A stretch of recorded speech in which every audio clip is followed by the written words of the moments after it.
Hey guys, sup, my name is Ray for the TheYugiohCouncil. Welcome to Tech Tuesday, where every Tuesday we run down a card that is tech. I swear to you, I feel like we need to have a budget Wednesday or something along those lines, but that'll be for another time. Let's talk about what we're going to talk about today, which is, and the band played on, because Ryu's voice went out, so the band kept playing. That's the joke of the day, because, well, I'm in a band. So anyway, neither player can special summon monsters with the same level as the monsters they control. Neither player can special summon monsters with the same rank as they control. I think you see a trend going on here. I believe, if I'm not mistaken, pendulums will get around this if there's nothing on the board when you pendulum summon. I'm not fully sure on that. Don't quote me, because I don't think they really took in, that whole thing there.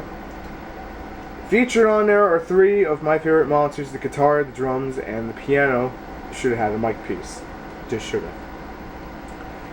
So, enough of the cracks on this. You can get it for 8 cents to $1 at any time you feel that you like this. You can get 8 cents to $1 all on the web, on the interwebs. So I just want to point that out. So now we're gonna get deep into the discussion. Since neither player can special summon monsters with the same level as the ones they control, no Kage Takage, no giant, grapha spam, no gadgets, gadgets can't bring out the same rank, they can't have 2 level 4s, they can't spam the board there. I mean, they can still spam more than they can spam with Vanity's Emptiness. I feel like this is still a great card, but it's outshined by Vanity's Emptiness. They work great together though. Because if your opponent takes down one, then at least you got the other.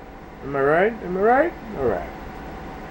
The only downside is that neither player can special summon, where something like Royal Oppression, all you have to do is pay 800 and you negate the special summon. So, that's something to keep in mind. This does help against certain little decks. If you try using this against Lightsworn, it won't be one of them, because they'll JD nuke it. Try using against Shaddolls, kind of the same thing, they'll just get rid of it, and they'll continue with the onslaught. This does, however, work great against decks like Cancellars, or sometimes Mermills, but Mermills again could pop it. So there's a lot of downsides to the poppage, the poppage is real. It can be trap stun, wiretap, but these are common things to a lot of tech cards, hence why they're tech cards. But this is one that finds a special place with me, because I, honest to God, love it. Because let's look at the bright side instead of looking at all these cons. Okay? Alley card lock. Yeah, I know what people are gonna say. It's not a deck that's highly played because it's Ghost Tricks, blah blah blah. It doesn't matter. If Ghost Tricks tomorrow took off because of the alley card lock or the Watt lock, whatever kind of lock it would be, where it involves 2 monsters, basically that to be special from the extra deck or specialed out to complete it. Pardon me. And the Watt lock would be unaffected by that, mind you. Then you'll be able to shut your opponents down. This does work against Blackwings, even though Blackwings will have quite a few counters for it, but it does slow them down. So that Exceed play that they want to make, or that level 8 synchro they like to make, is not going to happen today. At the same light, this is one of those kind of a gem of a cards that gets better over time, because when heroes come out and they have a level 4 on the board and a fusion and Exceed, they can't really do much of anything else. I mean, they could just summon monsters and poke you, hence a downside again. It's still outshined by Vanity's Emptiness, because Vanity's Emptiness basically says no special summons in general. And the only upside to this is that it's not destroyable when one of your cards is destroyed, so meaning that they would have to waste a card to get this off the board. And it's more of one of those troll-based cards that just likes to annoy the crap out of your opponent. It also does hurt you somewhat, but in the same line as Vanity's Emptiness, you do all your special summons and you flip this up when they try to, make outs to you. Now, I could sit here for the next half hour or 20 minutes or 5 minutes, however long this video is going to be, and say, Exciton, I could just blow it up, but we all figured that much out pretty damn quick. I'm not calling it a bad card. When I feature cards on Tech Tuesday, it's because I'm trying to get your brains to... I'm not trying to insulting here, but I'm trying to get your brains, a little bit creative here.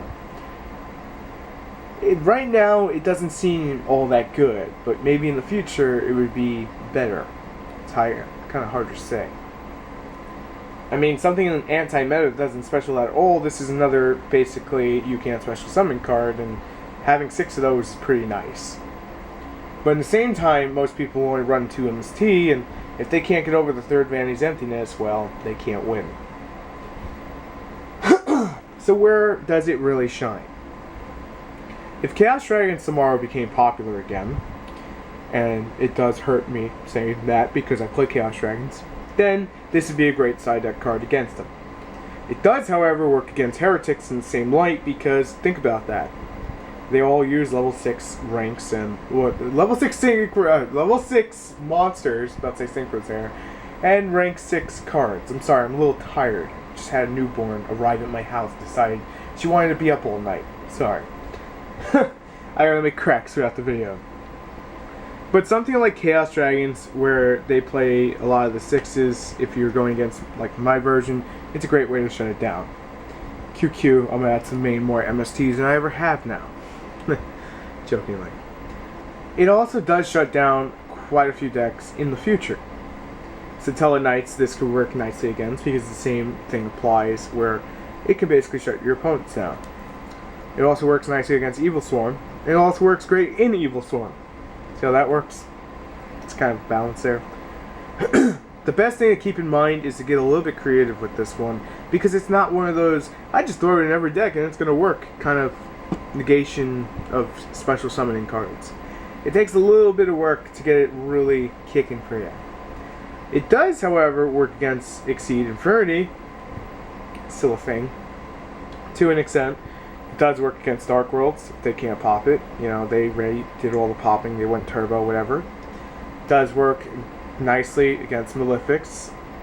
But again, this card is also outshined by things like Kaiser Coliseum, Vanity's Emptiness, things it's trying to be. But think of it this way. Both of those cards were banned. Then the possibility of this being played would rise. Not saying it would, because probably by then we get even another special summon card that said, hey, no more special summoning. Think about that.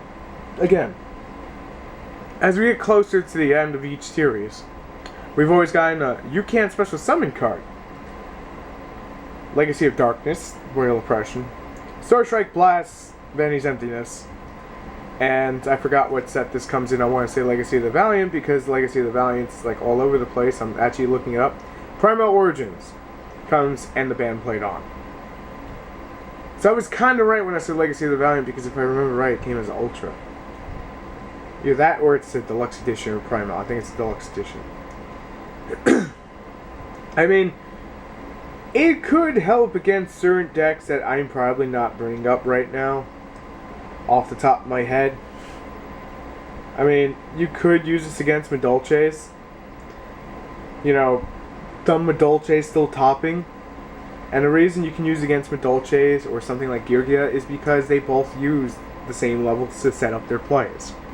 But in the same light, Girgia could just switch over to Katakuri and just go Synchro Summoning and kind of just play around it. They wouldn't be able to bring out Felgrand or Dracosac or Big Eye or any of that, but they would still be able to sort of play around it. You could try this against Sylvans, but I don't know how I would feel about that because, well, me personally, because honestly, I think Sylvans wouldn't have too much of a hard time, you know, going against it. Girgia gets affected by this, but they could pretty much take it out just as much, and it's not really going to hurt them. And remember when I said a while back that Direwolf was still so good? This is kind of why. When more cards like this come out where you can special summon, but you got to be careful how you do it, and if you can bring Direwolf to the board through a trap summon, then you can get rid of it completely because of the poppage. But we have Avion, not the Elemental Hero, but the bird that comes in the next set, Exceed, to basically take care of this. So there's that. So to end this video, because, well, the camera died, I just want to quickly say thank you for watching the video, and, you know, if I want to create a discussion in the comments if possible, so anything you feel about this card, leave it in the comments then. Anything you have for Tech Tuesday that you want to see on Tech Tuesday, leave it in the comments, and finally, deck requests, leave them in the comments too. If you have a deck request, we'll do it. Just give us time, we'll get to it. Finally, If you enjoyed the video, make sure to hit that like button. If you're new to the channel, make sure to subscribe for more if you enjoyed the content that you have just watched. Oh yeah. My name is Ryu for the Yu-Gi-Oh! Council, and once again, I thank you for watching. Until next time, which will be in a little while, it's pretty damn frequent when we upload. I'll see you then. Thanks for watching. Peace.